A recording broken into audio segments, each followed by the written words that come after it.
Bonsoir, bonjour, c'est Congo News 24. Bande Koranga, comme toujours avant de commencer notre émission, nous disons merci à Dieu, nous disons merci à nos chers abonnés et téléspectateurs qui nous suivent partout dans le monde et en RDC. Bande Koranga, soyez les bienvenus. À la une, Union et Salami contre Fachi. Les forces sociales et politiques de la nation. Voilà comment va pêcher. FCC, Laïc catholique, Lamuka, ensemble pour les changements, Basangani, Basali force moko, pour combattre Fachi sur la scène. Alors, bande kweza somo, toko développer mon émission na biso. Alors, na même point, débouté par Tshisekedi, Katumbi a annoncé à Kinshasa pour des consultations politiques avant de prendre sa décision. Alors, tous allons connecter, tous développer ensemble. Deuxième point, bande konanga, procès Matata Mponi. Boyoka ba détail, oyo nan boyoka te. Sur Bokanga Nunzu. Bokoyoka ba secret oyo bimiawa. Bande ko ba expliquer yango. Alors, boyebi ke procès wane ebandaki. Pe ba reporter. Mais bande ko ba détail boyoka na émission oyo onan boyoka te tous à l'ensemble pour tout landa yango très bien. Troisième point, bande konanga, message de Kabila boyoka bande konanga oyo alobi ye moko et puis to bolanda ngo en détail pour eza somo. C'est la confession pardon aux Congolais. Alors, bande ko za somme. Tous à l'ensemble, bon, tout développer. Alors, bande konangai, émission na biso bandi. Soko en ligne, ozo solo baninga, ozana WhatsApp, ozana groupe ozo solo la yebsa baninga, émission bandi. Mais makambo eza lelo, tokoyoka oyo nan toyoka ti. Eza somo ba secret dévoilé. Bandeko, comme d'habitude, l'émission toko la bino. Bandeko, émission lelo toko bandango avec à la une force sociale politique de la nation. Catholique, FCC de Kabila, Lamuka de Faïlou et ensemble de Katumbi. Bandeko basali force moko politique. Basali déclaration officielle. Toko la bino yango.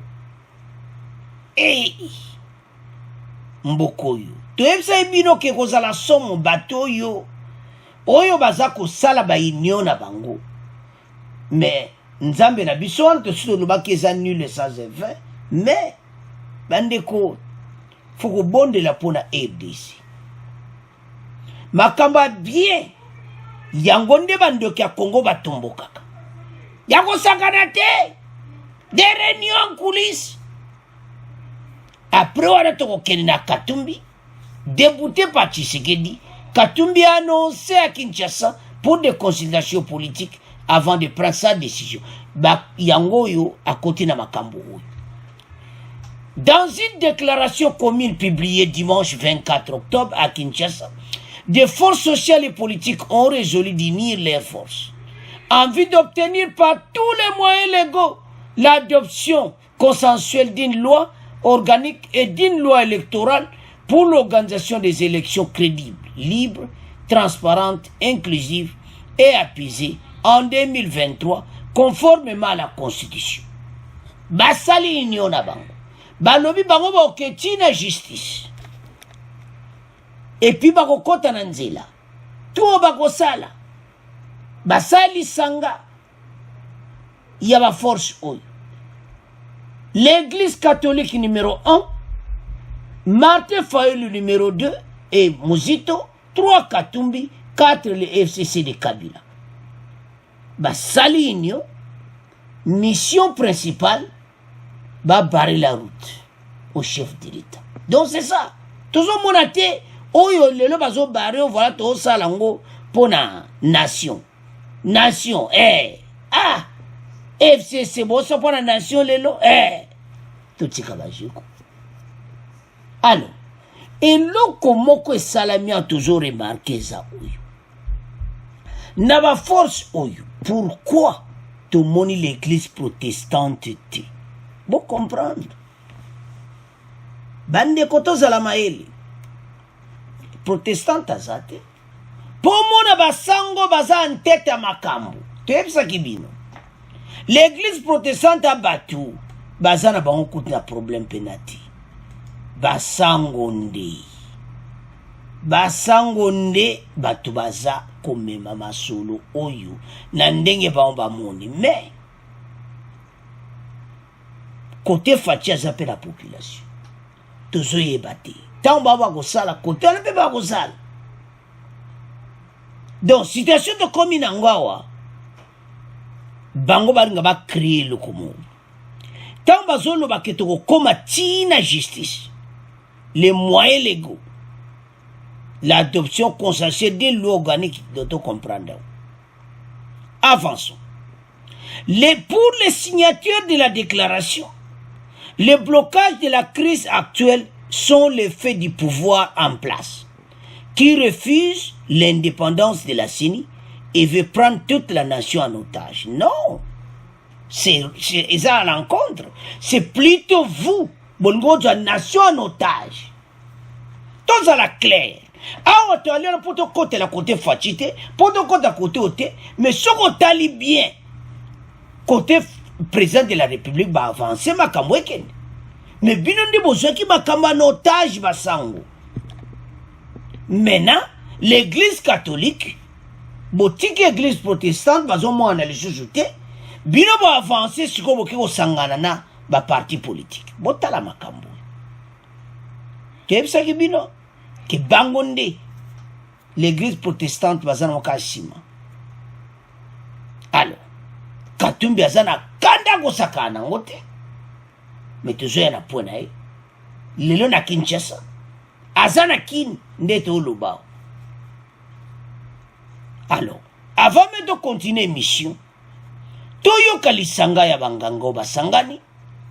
Lisanga oyo bazo préparer. Bongo, to continuer mission na so parce que ça chauffe dans cette émission. Ba congolais bo fungola mission comme tato telema. Autre nouvelle, mesdames et messieurs, les laïcs catholiques et protestants, le Front commun pour les Congo de Joseph Kabila, Ensemble pour la République de Moïse Katumbi, la Mouka de Martin Fayoulou et Adolphe Mouzitou notamment, ont décidé d'unir leurs forces au sein de ce qu'ils appellent les forces sociales et politiques de la nation. C'est là dans l'objectif d'obtenir, selon elle, par tous les moyens légaux, l'adoption consensuelle d'une loi organique sur la CENI et d'une loi électorale pour l'organisation des élections crédibles, libres, transparentes, inclusives et apaisées en 2023, conformément à la Constitution. Cette structure l'a fait savoir dans une déclaration publiée hier dimanche à Kinshasa. On écoute à cet effet Jean Bosco Lalo, président du Conseil de l'apostolat des laïcs catholiques du Congo, CALCC, au micro d'Alain Irunga. Il s'est tenu effectivement une réunion des forces sociales et politiques de la nation. Et ces forces se sont finalement mises d'accord afin de conjuguer les efforts et voir dans quelle mesure sauver les processus en cours par rapport à la CENI, que voudrait être véritablement indépendante, dépolitisée, non instrumentalisée et en faveur des élections crédibles, libres et transparentes, inclusives et apaisées en 2023. Il faudrait ici noter que les forces politiques et sociales qui ont apposé leur signature en âme et conscience sur les déclarations telles que publiées ont pris un engagement ferme et ont décidé de sauver le processus. Ces forces sociales et politiques ne se sont pas réunies autour des individus, ne se sont pas réunies pour faire plaisir à qui que ce soit, mais plutôt se sont réunies autour d'un idéal. Et pour l'atteindre, il y a des activités qui seront menées à court terme, à moyen terme et à long terme. Et tout cela afin que nous puissions sauver la nation. Alors, bande konanga to la biso nyonso wana. Que bango bakosala nyonso. Ce n'est pas possible. Contre les chefs de l'État, contre le gouvernement en place. Et puis, oyo mayele nyonso bango bazoluka ba crier. Biso ba Congolais tozala mayele. tant baba kosala boye biso tokozala contre bango parce que tozomona raison mon côté bandeko baza te oyo nyonso bazosala bandeko na 2018 ils ont imposé Corneille Nangaa. Il n'y avait pas eu de consensus. Tout ça n'a pas eu bandiko. Pour watu kokene mbamwe pa FCC o azana kate mutu makambo yupe. Pour bangona catholique baza en tête avec Katumbi et Fayou. Ils annoncent alors de grandes actions citoyennes pour obtenir la dépolitisation, l'indépendance et la non-instrumentalisation de la CENI. Bako sala nyonso. Basa ko annoncer ba grande action citoyenne. Oh nyonso va lui par tous les moyens. Cette déclaration signée notamment par les représentants de l'Église catholique, Ensemble pour la République, les FCC, les Nouvel Élan. Bandeko, bangona basangana. Bon comprendre qu'une église fait une association avec les partis politiques pour combattre les pouvoirs en place. Est-ce que ça, Namakamo bazata na raison? Pourquoi tozolo babon? Boko yoka journaliste français, azo tuna Félix Kabange tozo tiela bino. Azo tuna yi. Bino lelo bozo bulo ba ke consensus ezate bon bo sala un groupe. Ande bo Hollanda. Un groupe bo sala siko contre Fati. Pourquoi les rangs de bo sala kiti? Bino bo na 2018. Consensus ezala quitté. Ce n'est pas possible. Quand il n'y a pas de consensus, na Ngoy Mulunda, c'est la même chose. Donc, lelo yo bozata na raison mokota kopesa. Bande ko ba hypothèse to ba mba ye nango. Ba ko sala eloko mokote. Ma yelo bazoya nango, ba ko sala eloko mokote. Fachi azawana pona deuxième mandat bon samboka. Bande ko total pe ba communauté internationale. Ba communauté internationale total pe bango malamu. Bayaka ko aider mais na sima kuna bazana mayena ba. Situation tozalango bandeko. Eza kitoko te. Na ndenge bango bazo sala pour le moment. Boye ko sala likita pona muninga. Eza malamu te. Association de quoi? Fachi passe ebili loba. Que mitambo to botie bino mo bokota na mitambo wana fachi pa ko prier bon. Pour bango batie ba piège partout.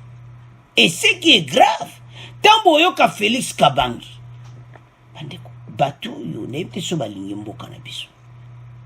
Nous en tant que FCC, nous allons utiliser tous les moyens légaux. Hey, FCC le lobo como ganga. Nous allons mobiliser la population pour que nous puissions nous mettre autour d'une table. Mobiliser la population pour nous aller autour d'une table. Hey. Toka bola ba poste. Hey. Tala ba mayele tout bozo sala ba congolais ba yebe ko simba te. Tambo ko mobiliser population musube ba ko tambola pour la CENI.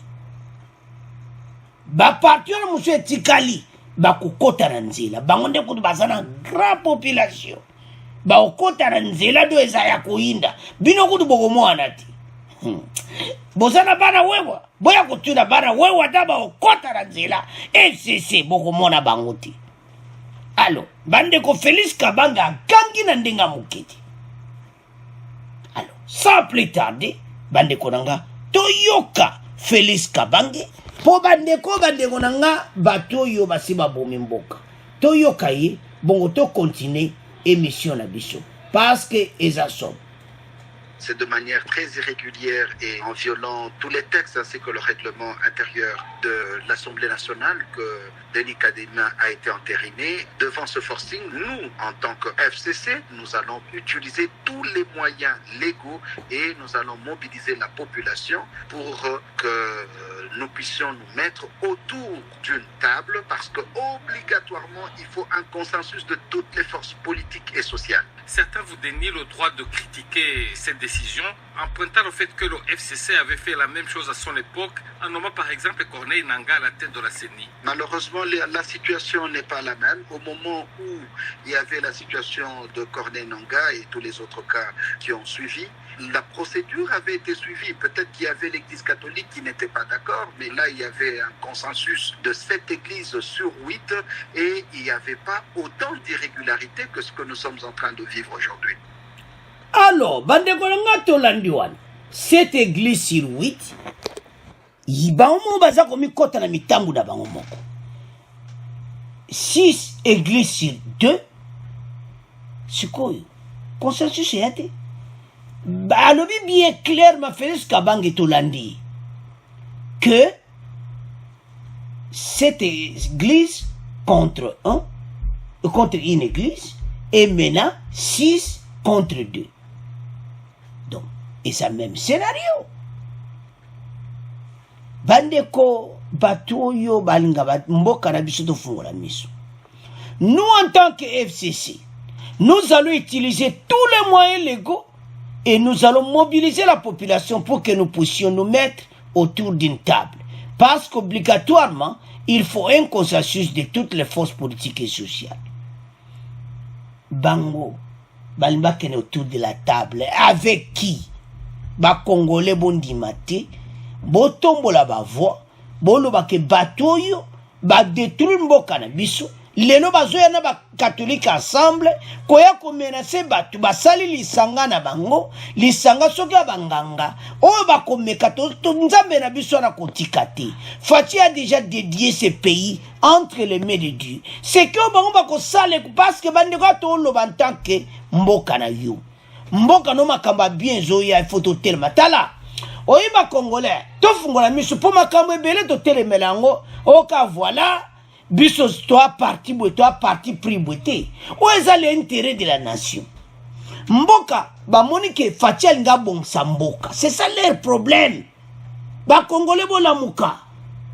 Eza makambo tout eza ko baré. Ba monike makamba bien zoya.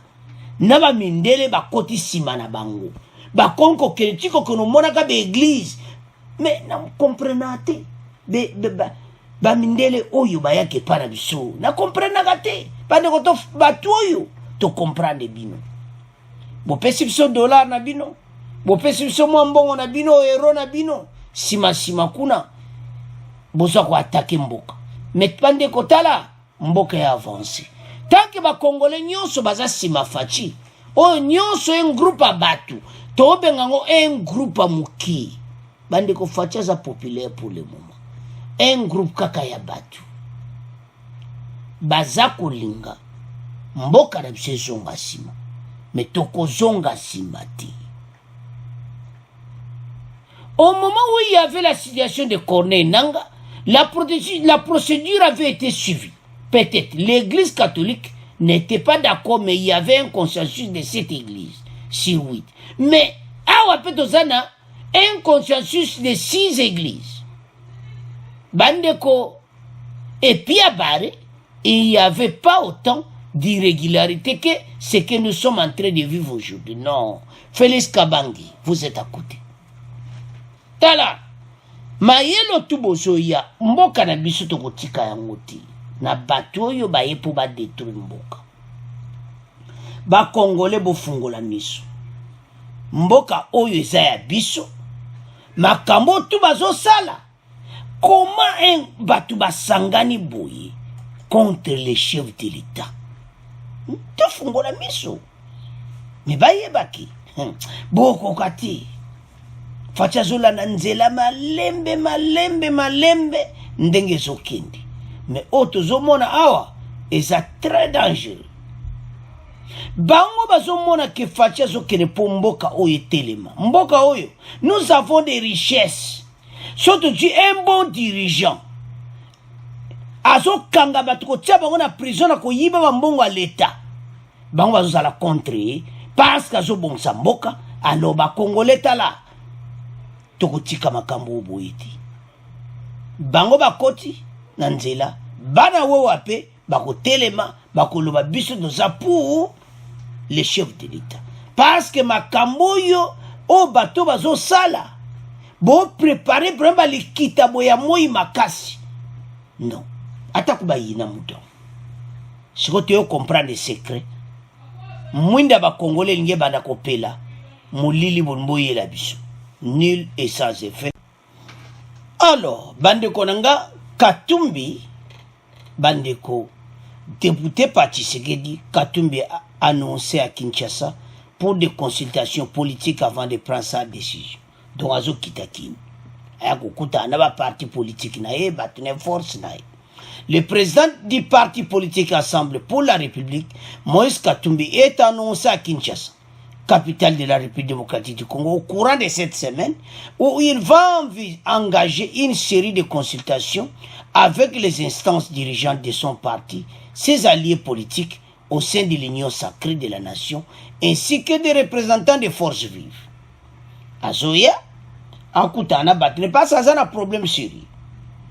Ba ministre ne ba okende te ba kolanditi ya okeye moko ya ontina zo ya Kinshasa asa un problème sérieux ba ministre baza déterminé ba combattre vision mboka siko Katumbi a komi na situation moko ya mubulu penda to yebi kazo ya kapona ngote mazo ya pona force alliée na bango basali Kabila Fayulu bango tout ensemble. À cette occasion, le président Moïse Katumbi rencontrera ses partenaires et alliés en Koutana Batunaï. Au terme de cette série d'échanges, Moïse Katumbi fera connaître la position à sa famille politique, ajoute Olivier Kamitatou. Ce déplacement de Moïse Katumbi intervient quelques jours seulement après l'investiture de Denis Kadima à la tête de la CENI. Na ba téléphone makamutu ne toute une émission passée par solo et simiti débouté par Tshisekedi. Alors yaya azo kita Kinshasa bandeko batu na yenyo soane ensemble ko kabwana à faire attention. Alors situation a comme nangwangwana bandeko ngeza mawa pesoni posoki totali makambo yo pasa zo ya Kinshasa pona forme bazo ya pe ba réunion na mabasa na Kingankati ba réunion tout o bazo se préparer mais baye baeti ba congolais mbalo baza déterminé au cause sous congolais dans toute l'étendue de la RDC ba congolais va comprendre qu'il faut tirer pas bon samboka ba congolais boye bete muto bon samboka balinga kaiti na RDC. Alors to fungola miso. C'est à ce point, tu tiki première partie, tu commences la deuxième partie. Alors, bande koranga bukanga lonzo. Boyo kaba détail, somme, secret dévoilé. Bisonyos to yoka ki, o elega ki na procès lilo. Oyo, eza reporté pour interpréter azala kite to yoka ki wana. Mais awa, bande ko, makambo eza minene. Avant même tout les kanaba détails on a boyo kati parce que boko yoka yango toba nan kana procès ndenge likaki après tout kenaba détail bande autant boko yoka boloba mais matata mponyo 205 oyo ba détourner bandeko millions de dollars boyo kaba secret o ba le ba secret dévoilé. Donc c'est grave. Et Bela Mbongo va détourner. Affaire Bukangalonzo. Le procès renvoyé au 8 novembre. Le procès Matatampoye consortié l'affaire Parc Gros Industriel de Bukangalonzo est reporté. La Cour constitutionnelle a renvoyé à cause de fautes d'interprètes pour les Sud-Africains Gobler Christo Géron de la société Africom, comparaissant avec Matata et Patrice Kitebi. La Cour a jugé utile de permettre aux prévenus sud-africains de se trouver un interprète de son choix pour la bonne compréhension des audiences. À cette première comparution, le juge pénal s'est déclaré irrégulièrement saisi à l'égard de tous les prévenus, nonobstant l'exception d'irrégularité soulevée par une des parties de la défense. Il va prochainement poursuivre l'audition interrompue de la présentation des faits par le ministre public en charge de prévenir. Monique Sud-Afrique va l'interpréter. Mais bandeko, avant de le kanama kambo pena minene ya bokanga lonzo, on a boyokate. Toyoka juge yo na cour constitutionnelle bandeko président. Bandeko aza matata. Ndeko donc matata mpoya aza na problème. Parce que kaka mwa ndama minute basalaki wana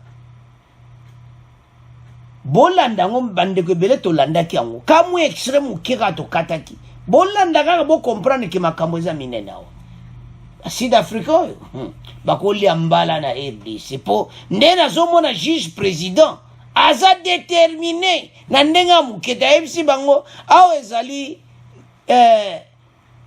cour suprême bokeba na obotola bino parole. Donc avocat ya nana ngaloba ayibine hey bongo te bandeko za soma alors toyoka ona muke bon to continuer mission na biso avant to lekana ba détail minene. Au procès Matata Pogno et consorts sur l'affaire du parc agro-industriel de Bukangalonzo, la Cour constitutionnelle a renvoyé la cause au 8 novembre prochain. Faute d'interprète pour le Sud-Africain Krobler Christo, gérant de la société Africom comparaissant avec Matata et Patrice Kitebi, la Cour a jugé utile de permettre aux prévenus sud-africains de se trouver un interprète de son choix pour la bonne compréhension des audiences. À cette première comparution, le juge pénal s'est déclaré régulièrement saisi à l'égard de tous les prévenus, nonobstant l'exception d'irrégularité soulevée par une des parties de la défense. Il va prochainement poursuivre l'audition interrompue de la présentation des faits par le ministère public à charge des prévenus. Et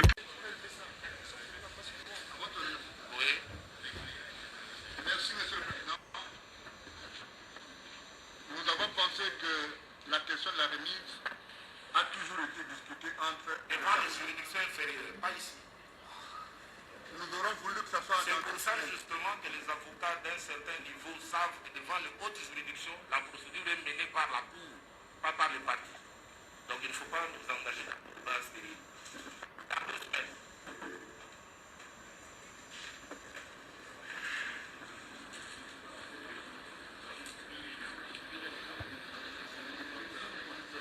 L'affaire est renvoyée donc contradictoirement à l'égard de toutes les parties pour le 8 septembre. Les devoirs, c'est pour permettre à la Cour de commettre un interprète.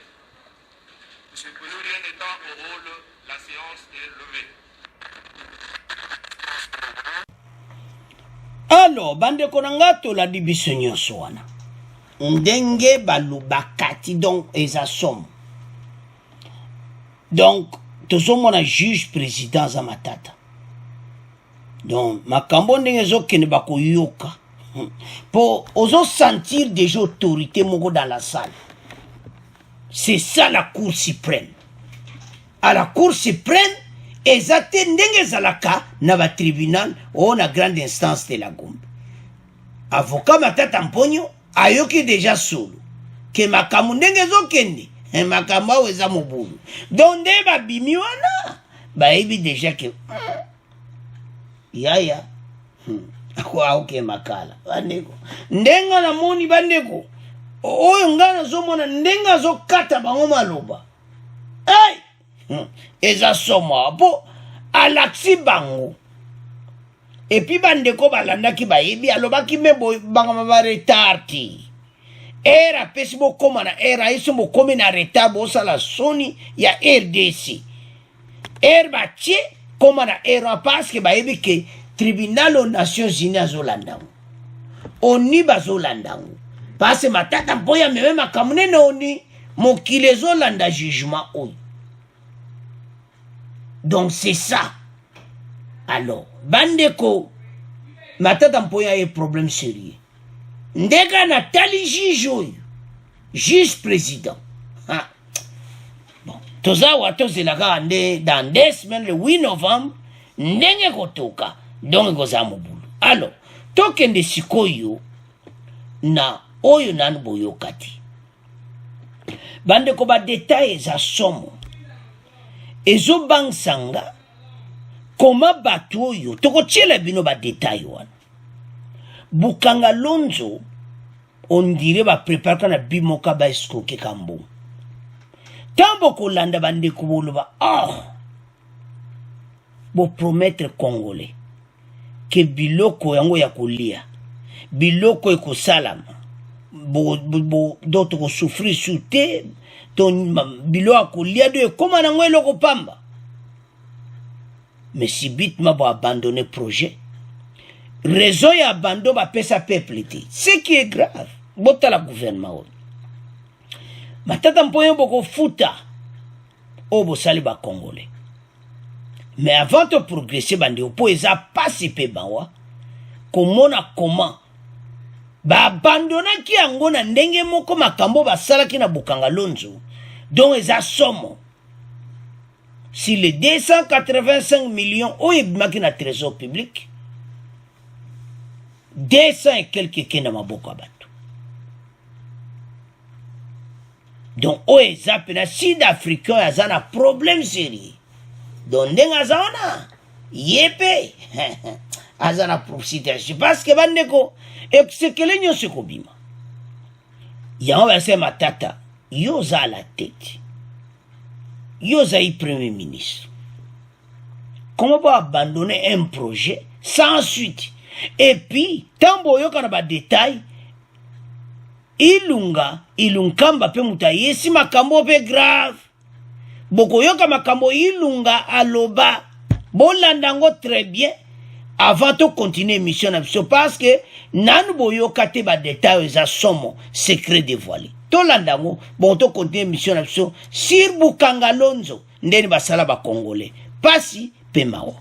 Ce lundi 25 octobre, ils sont poursuivis par le procureur général près cette cour pour détournement présumé des deniers publics, fonds destinés au méga-projet du parc agro-industriel de Bukanga Lonzo.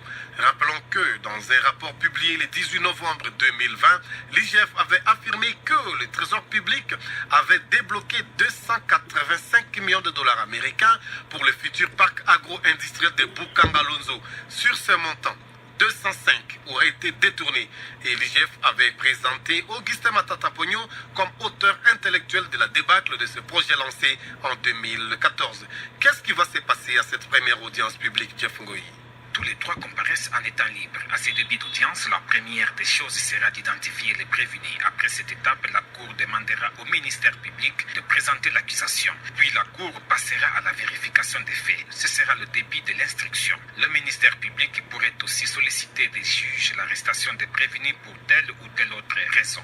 Il se pourrait aussi que la partie prévenue Matata soulève une exception d'irrégularité. Selon le conseil du sénateur, ils n'ont pas été notifiés de cette audience qu'ils ont apprise par la voie des ondes. Cette comparution augure une première jurisprudence et nouveau droit, car on n'a jamais assisté à une telle affaire dont une haute personnalité comparée sans que son immunité ne soit levée. À la rentrée judiciaire de la Cour constitutionnelle le 16 octobre dernier, le président de cette juridiction a annoncé qu'en 6 ans de son existence, sa juridiction va exercer une de ses missions consistant à juger pour la première fois un ancien Premier ministre. Le projet du parc agro-industriel de Bukanga Lonzo s'est avéré, selon la mission de la Banque mondiale en RDC, l'un des plus ambitieux initiés par le gouvernement et qui touche directement sur le bien de la population.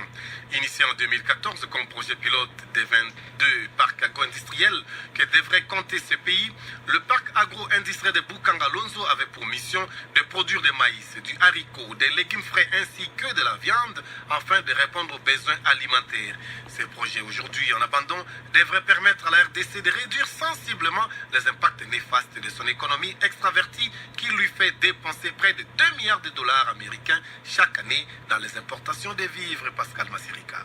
Lancé avec pompe le 15 juillet 2014 par l'ancien président Joseph Kabila, le projet du parc agro-industriel de Bukanga Lonzo a englouti, selon l'inspecteur général des finances, Finances plus de 200 millions de dollars américains dans des détournements de fonds sans atteindre les objectifs escomptés. Ce projet qui exigeait 500 millions de dollars américains pour sa matérialisation s'est vu couper le financement du gouvernement en 2017 alors qu'il produisait déjà de la farine de maïs, entraînant du coup la baisse du prix sur le marché. S'est indigné le gestionnaire sud-africain Africom. En visite à Bukangalonzo le 20 août 2020, l'ancien Premier ministre était peiné de pareil gaspillage de ressources publiques. Des épandeurs qui n'ont jamais volé, cloués au sol, des tracteurs neufs jamais utilisés et dont les moteurs ont été retirés et montés sur des baleinières privées, des tonnes d'engrais chimiques abandonnés, tel était le constat fait par Sylvestre Ilunga Ilunkamba. Dans un pays où 3 millions d'enfants souffrent de la malnutrition en 2021, selon l'UNICEF, les organisations de la société civile disent ne pas comprendre pourquoi le gouvernement avait décidé de couper brusquement le financement à ce projet et continuer à dépenser plus des milliards de dollars américains dans les importations des vivres. Et pour tirer tout cela au clair, le collectif des 33 ONGD exige la comparution de tous les acteurs impliqués dans la gestion de Bukangalonzo au moment de l'arrêt du projet. Alors, bande konanga tolandi biso nyonso wana. Eza somo 205 millions de dollars détournés. Sabotage, biloko ba congolais balbalia. Et pas wapi des millions d'enfants, bazana nzala.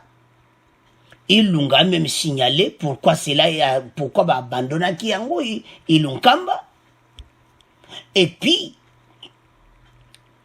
ce qui est grave, bazako importer 2 milliards de dollars par année.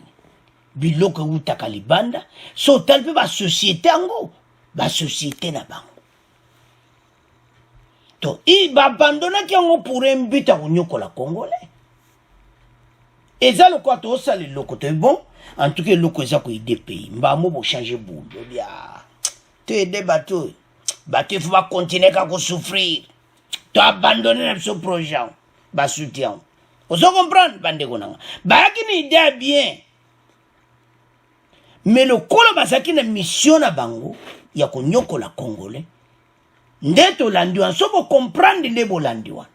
Des millions d'enfants ba kufa anzala na ici.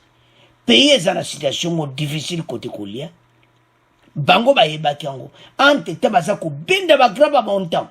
Ba millions de dollars. Mawakuta peuple wana ezati. Nasono tala matata mponyo. Iso pesanga colère moko dona pasi na mawana motema parce que ba congolais ba souffrir matata. 205 millions ki wapi. Bande ko wala ni ba détail wana. Makamo ebelo to yoki wan to yoka mususu te. Et ça va secret bimi. Dans le montant vraiment ça 285 millions de dollars décaissés par le ministre des Finances. À ce moment-là,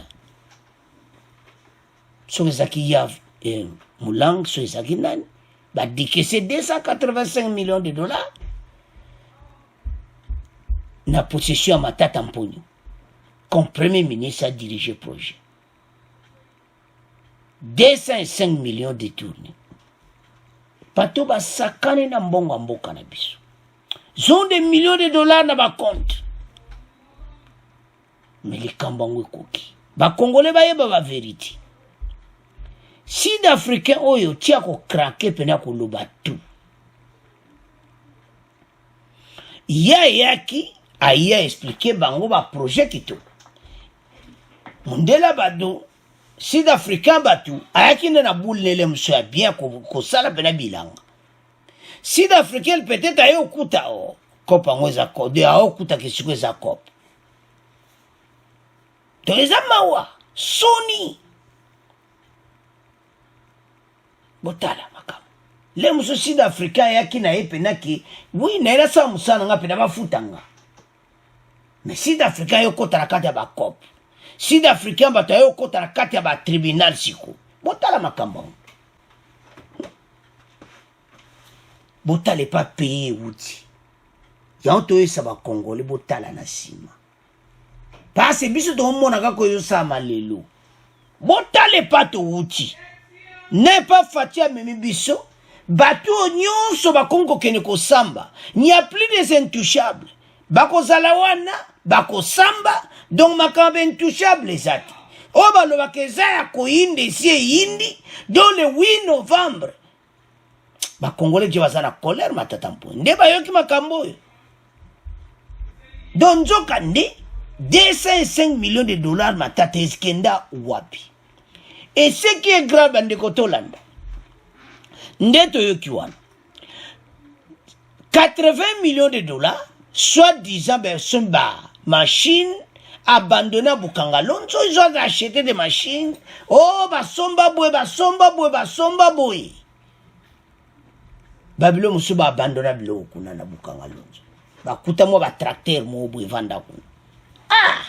Non batu bazane esprit moko ngana mona makamba boy ti bandeko. Quel esprit? Babetala, toko ide bateau.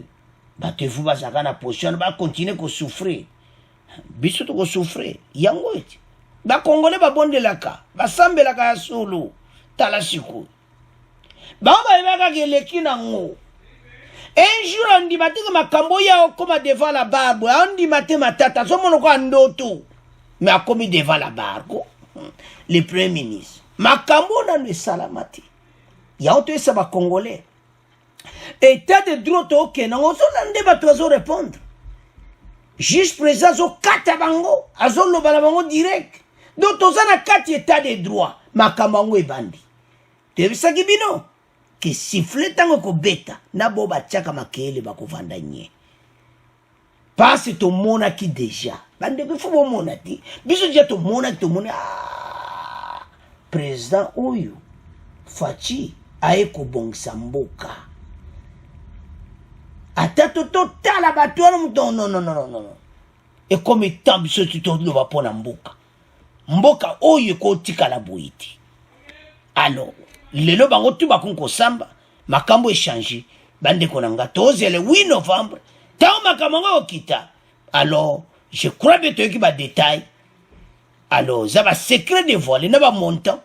Alors, bande konangai, c'est à ce point. Tu tires deuxième point, tu les gagnes troisième point.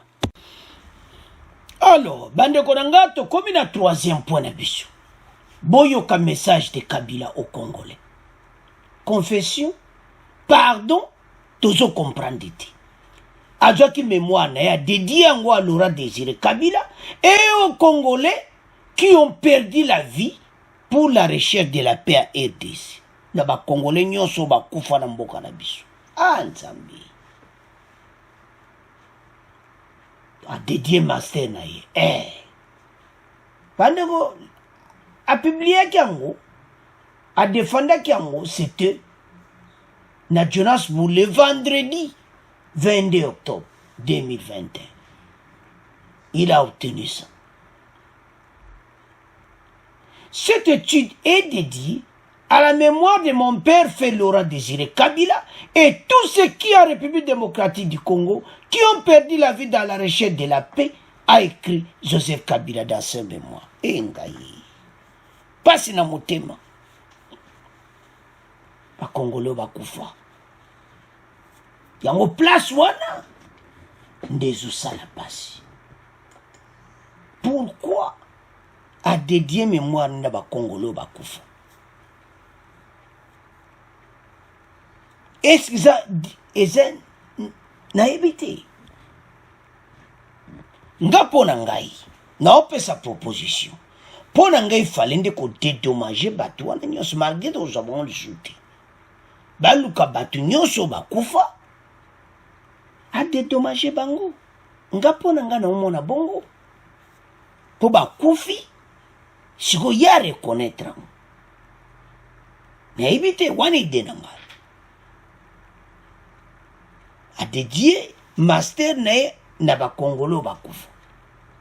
Mais le que a la bien, baluka batu nyonso a perdu ndeko na ye. Réparation ya ba pasi wana.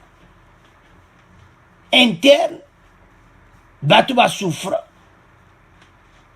C'est dédommagement. Yabatouana, t'as quelque chose. Avançons. Selon Joseph Kabila, il a fallu un leadership pour impliquer tout le monde dans ce qu'on appelle désormais la formule 1+4, convenue lors du dialogue de Sun City avec un président et 4 vice-présidents des anciens groupes rebelles, de l'opposition politique non armée et de la société civile. Durant cette période, ce leadership a dû initier le programme de désarmement, de mobilisation et réinsertion des ex-combattants de la société, programme DDRR, pour assurer une paix durable dans le pays, explique-t-il dans son œuvre. Si on compte 1+4, ngaku na omona Rwanda ba problème na biso bende bandaki. Bemba, Ruberwa, batutuana, tuyebite, soki bazai de Kabila, so ba conseiller Kabila bien, tuyebite. Mboke bani koshite. Donc, pasi na motema toujours. Tozo mona nyonso. Ndenga tiewana, mais tozo mona ke 1+4. Ezai pena kitoko. Ezai leadership très fort. Natika on a bino, on a bon. Parce que, na on dirait 1+4, nde ba problème na biso pende bandi. Ba souffrance vie pena makasi. Pour tous aïe ba souffrance na biso déjà. L'era Mobutu, Mouzaï abani kobongisa. Projet ne peut zaki mukuse. Il est parti. Il a dédié ça à Laurent Désiré Kabila. Mais Laurent Désiré Kabila, mort n'épée, ils ont pena qui tourne. Donc, ce de Taliba parti nyonso bandeko, ils ont ça la passe, mais qu'est-ce qu'on peut faire? Ça passe pour le moment. Selon Joseph Kabila, les élections générales de 2018 ont permis de boucler la boucle d'un leadership innovant avec l'organisation sur fonds propres d'une élection avec pour première fois dans l'histoire du pays, depuis 1960, un transfert pacifique des pouvoirs présidentiels honorant la constitution établie en 2006. Non. Et honorer la constitution parce que c'est qui glissement. Donc, les Congolais n'ont pas d'accord pour les glissement. Donc, c'est ça. Alors, citation Ezawa a dédié Master Namakami Bale. Laurent Désiré Kabila. Naba Congolo nyonso bakufa. Pona koluka pena RDC. Pasi na motema. Ba circonstance mozo mona mwa ba image wana. Ba gaz lacrymogène, ba nini donc. Ba pasi ko beta monsieur ezakina ba balle royale makambo ebele bon. Et koti na kati ya mémoire na etikali. Siko ba orandra ngo public, ba congolais nyonso bokomona yango. Déjà ba person na ba média. Biso mona ki to partager. Mais bandeko eza pasi. Beta pona tu 1+4. Exactement quoi début ba malheur na biso. Autour de la table Ruberwa Bemba, batouana nyonso bazo autour de la table to tcheba photo wana, donc pasi na motema. Te iba eteloni ba kwa ko memela biso na l'air wana, est-ce que l'air wana le pasi na biso pene bandaki? Point d'interrogation. Est-ce que l'air wana le to banija ko dinda? Point d'interrogation. Après, te ko ba ministre ba ye après wana, ba bana ko benda bali konda. Ba bani ko benda ba ministre bazo benda bali konda na ndenga mukete. Alors banque centrale koi mbongo ezali susuti fatia yokuta mawatu. Alors bande konangai, c'est ça l'autre moi quand on fait sa message oyo Kabila apese pa ba Congolais. Alors son akansika po bande ko bakufa, c'est à ce point n'a pas na motema to clôturer mission na biso. Bon abonner massivement. Au revoir, à la prochaine.